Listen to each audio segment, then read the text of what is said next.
The goal was to develop good judgment, so you ate accordingly to develop your mind to have good judgment. That's what the chief. That's right. Same thing. Yeah. And here again, like as we mentioned in the Phaedo, strength is terribly significant. Ki, or whatever word you want to give for it, that psychic energy. It follows through with your good judgment. You could have good judgment, but not the strength to. But if you don't have the strength to. Follows through with it. You're more It's nice to think it, but you can't act on it. Right. Yeah.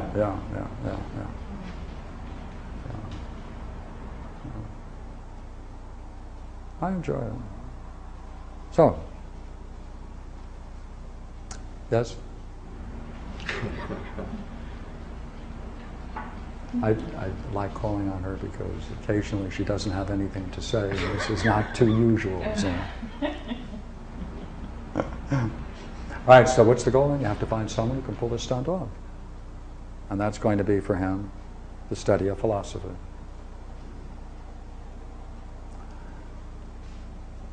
And where do the wicked men come from? Previously? Heaven.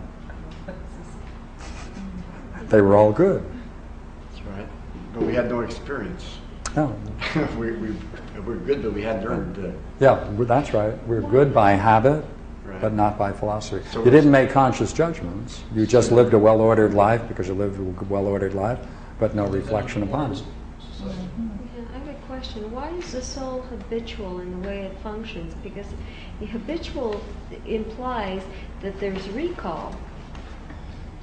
So there is recall? Yeah. Yes.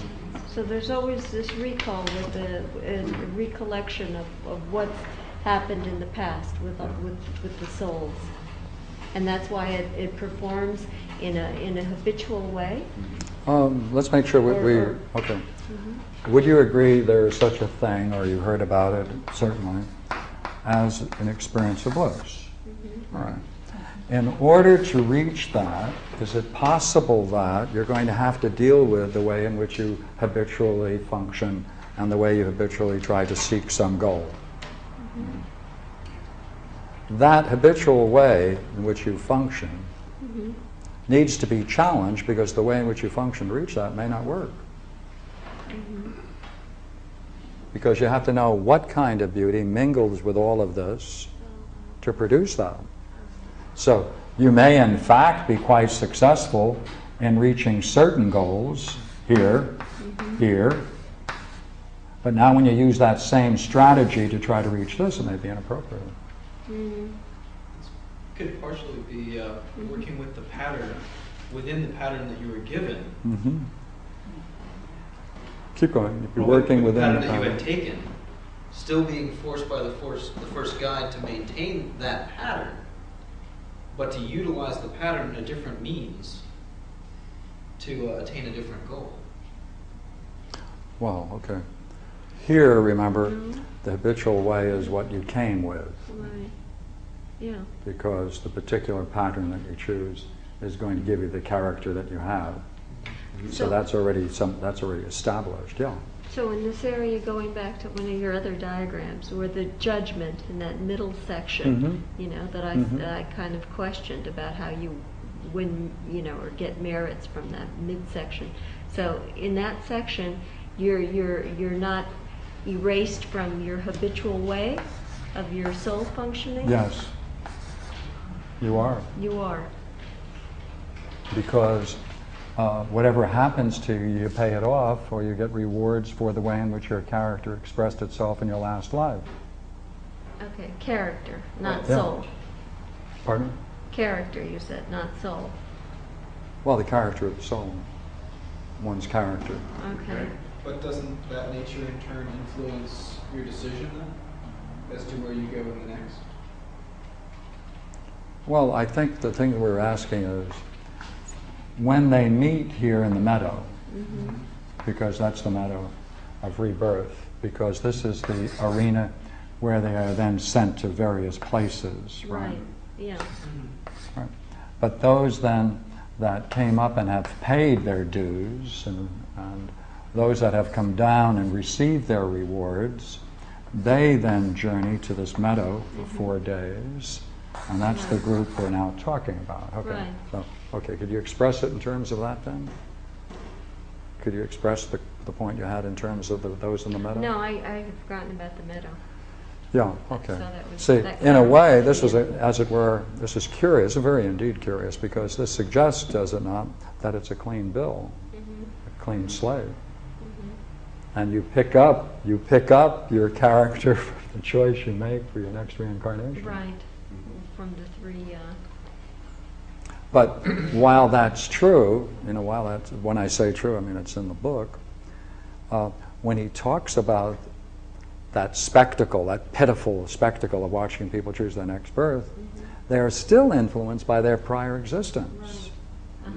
So it has both sides, you see. It has both sides, to be fair with the story. That also Yeah, clarifies yeah. what I said about habitual. Yeah, yeah. Well, there's a point of view that before we're born, we're experiencing this bliss. But then in order to operate in the world, we forget that bliss because we have to function in the world. And we learn this So the whole bliss is thing. always there in our memory. Yeah. So we know what bliss is from our memory. Sure. So we're trying to achieve a way to return to that state. Definitely. But sometimes we miss it because we make some wrong choices. We get And caught wouldn't you up. agree what we're looking for, we should put, I think it maybe in the penny saver is the right place to put it. An ad that might read, if you have skill in helping those people who have achieved certain degrees of bliss and beauty, but are having difficulty entering it once again and perhaps more fully than they had in the past, right, we would appreciate you calling, and then we'll have an 800 number. Right? Or get on the internet. Right, internet, right, we'll put it out there, won't we? Email it, all right. Right. Web it out. Yeah, the World Web. Right, won't take long. Then we'll have a whole bunch of applicants, and we can easily test how good they are, because we need their art. Yeah. Right, that's the right way to do it. Modern communication and Plato come together. But these are the things that we bring with us for that judgment.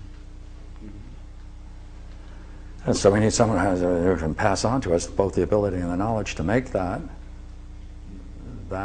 entree into pure beauty. Sorry to make this so mundane, Huh? but going back again, so I'm assuming then the guide changes with each rebirth, because the guide is there specifically for the lot that you chose. That's right. So when you guarantees fulfill, it, necessity. right? That's so, right. So when that's fulfilled, it's good riddance to guide, and you get a new one. And the new one would be Socrates. You're right. And you know what happened to him, so be careful. Yeah. Now what? Yeah, you see, with all of this necessity, all this determinism, he's saying that there's only one thing that breaks through it all, and that's philosophy. Because otherwise you just keep coming back and back. And you may even get wonderful rewards for all the good you've done, but if it wasn't through consciously using your mind, well, you come back again, next time it'll probably be a tyrant. Right. Which is very interesting. Conformism, with at least bringing it up to date where at least in modern theology or modern Christianity, all you have to do is just give the outward expression of Yeah, divinity, that's right, belief in that's one, right. Yeah, it's a cheap belief in shot. divinity and Jesus or whomever, Yeah. and you are saved. Yeah, this doesn't work. Belief gets nowhere with this, does it? Yeah, really. Oh. Tenfold of pleasure, but then the tyrant next trip. Oh yeah, Yeah, there was a point earlier where I was thinking about that. Where does intention lie in all of this? The tension? Intention. Intention. The Mhm. intention of the myth? No,